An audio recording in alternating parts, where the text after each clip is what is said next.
got the book, I got the DVD, I even got the entire makeup kit. Because if you want Pam Anderson makeup, we have to learn from her makeup artist. Start with water-activated cake liner. She actually pulls the eye out and does a really rough, thick wing. Once that's dry, she blends with a Q-tip.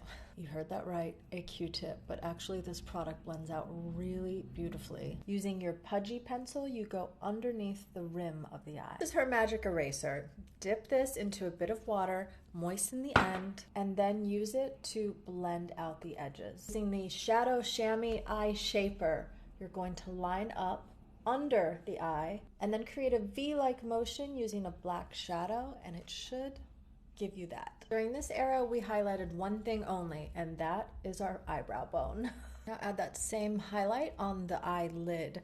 Pam actually talks about this glow dust in a British Vogue video recently. Any blending you do with the sponge. Mascara top and bottom, and then the black pencil just inside the inner rim. Alexis would use a full strip of Demi Wispies. That's how you get the Alexis Vogel Pam Anderson cat eye signature.